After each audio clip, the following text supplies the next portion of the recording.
Today we're going to go through the steps in replacing the fuel pump in this 2001 Chevy Monte Carlo.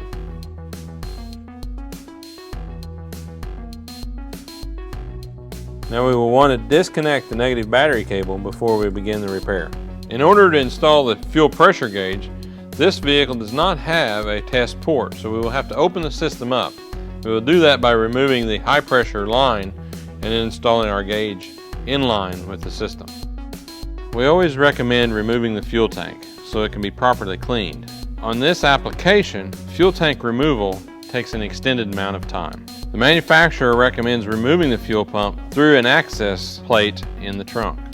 Always be mindful of safety, and when we're working in an enclosed area such as this with fuel vapors, we need to make sure that it's well ventilated and we have a proper fire extinguisher available. Now we can disconnect our electrical connections, noting to remove the safety retainer. This will be reused during installation. We can also remove the tank pressure sensor connection at this point. Now we can disconnect our fuel lines and emissions line. Noting that there may be some residual pressure yet in the system. That's the reason why we want to rag underneath the fuel line fitting to be able to catch that. Now we will need to clean the top of the tank.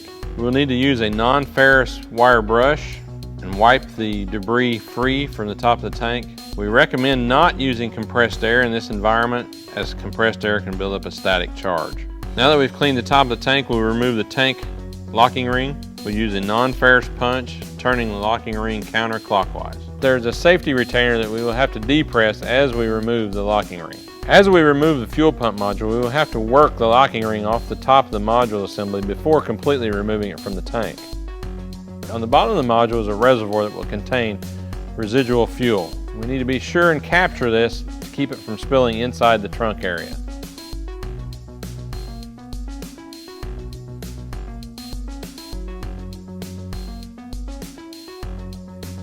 We will have to remove the fuel line retainers from the old module assembly and reuse them on the new module assembly.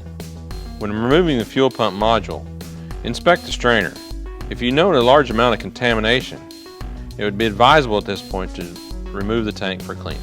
Included with the new Airtex fuel pump module is an installation kit. We have a tank seal, a GM wiring connector that may be used on some applications, and assorted instructions. Now we will untape the float arm from the side of the module. Also on the end of the float arm, you'll notice that there's a red protector cap. We need to remove it. Now we will install the float arm into the sender assembly. This will slide into the center bushing and it will snap into the arm. Before we install the new Airtex fuel pump module, we will install the tank seal about halfway up on the module. For ease of installation, we will install the fuel line retainer clips into the end of the fuel fittings. Always inspect your fuel fittings to ensure that they are not damaged. As we install the fuel pump module into the tank, so there is a locating tab on the outside edge of the flange. Also in the top of the tank is a recess where this tab will set. Now that we have the fuel pump module partially installed into the tank, install our locking ring. Always inspect your tank lock ring, making sure that it is safe for reuse. There are two posts on this locking ring that have to be positioned properly when we tighten the unit down. Using a non-ferrous brass punch, we will turn the locking ring clockwise to lock it into position. Now we will install the electrical connections, making sure to reinstall the safety retainer on the connector. Reattach our fuel lines and our emissions tube.